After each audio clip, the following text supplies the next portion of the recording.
విధాన సౌధలో ఆర్సీబీ క్రికెటర్లకు సన్మాన కార్యక్రమం ఏర్పాటు చేశారు. ఆ తర్వాత ర్యాలీగా చిన్నస్వామి స్టేడియానికి తీసుకువెళ్లాలి అనుకున్నారు. దీంతో స్టేడియానికి వేలాది మంది అభిమానులు తరలివచ్చారు.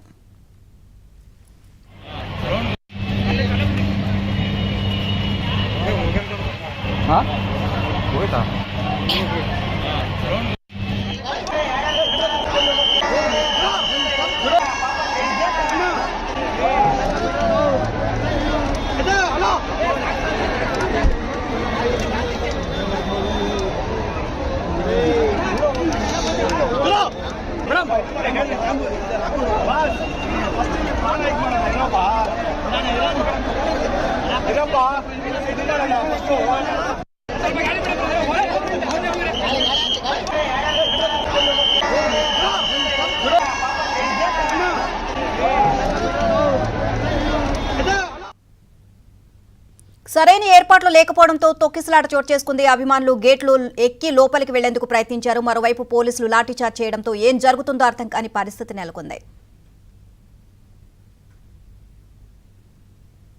మొత్తంగా పరిస్థితి చేదాటిపోయింది. పదుల సంఖ్యలో అభిమానులు స్పృహ తప్పారు. చిన్నారులు, మహిళలు, యువతుల పరిస్థితి అయితే మరీ ఘోరం.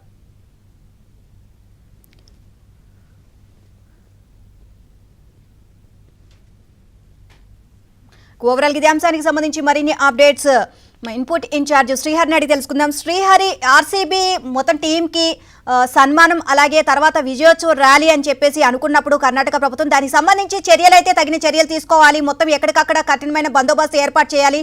సో క్రికెట్కి సంబంధించి అభిమానులు చాలా మంది ఉంటారు. అయినా సరే ఆ ప్రభుత్వం ఇట్లా విఫలం అవడానికి కారణం ఏంటంటారు?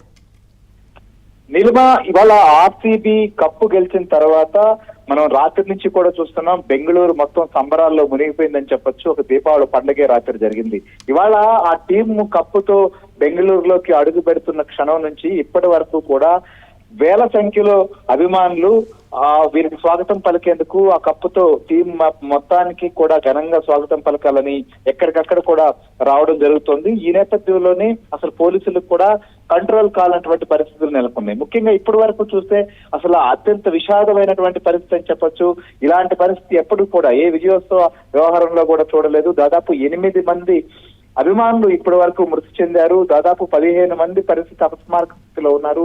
50 మంది తీవ్రంగా కూడా గాయపడ్డారు. సో ప్రస్తుతం బెంగళూరు నగరంలో ఉన్నటువంటి వైదేహి హాస్పిటల్, అలానే బౌరింగ్ హాస్పిటల్స్, ఇవి చాలా ప్రధానమైనటువంటి కార్పొరేట్ మెడికల్ కాలేజీలు ఉన్నటువంటి హాస్పిటల్స్.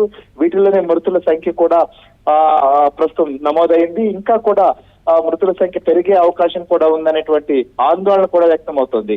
ప్రధానంగా చూసినప్పుడు ఇవాళ హెచ్ఏఎల్ దగ్గరికి చేరినప్పుడు మొదట స్వాగతం పలికారు. అక్కడి నుంచి కూడా తర్వాత విధాన సౌధ దగ్గరికి, అంటే వారి శాసన సభ అక్కడ సెక్రటరేట్ అక్కడికి వచ్చిన తర్వాత అక్కడ టీం సభ్యులందరినీ కూడా ప్రభుత్వం సన్మానించి ఆ తర్వాత విధాన సౌధ దగ్గర నుంచి కూడా చిన్న స్టేడియం వరకు ర్యాలీగా వెళ్ళాలి. అక్కడ అభిమానులందరికీ కూడా కప్పు చూపుతూ కూడా వారందరికీ కూడా ప్రేక్షకులతో ఈ యొక్క గెలుపును పంచుకోవాలని చెప్పి టీం భావించింది. ఈ నేపథ్యంలోనే అసలు గవర్నమెంట్ చూస్తే ఖచ్చితంగా వచ్చినటువంటి ప్లేయర్స్ స్వాగతం పలికి అక్కడి నుంచి విధాన సౌధకు తీసుకొచ్చేటువంటి రూట్లు కావచ్చు, ఇదంతా కూడా బందోబస్తు ఏర్పాటు చేశారు.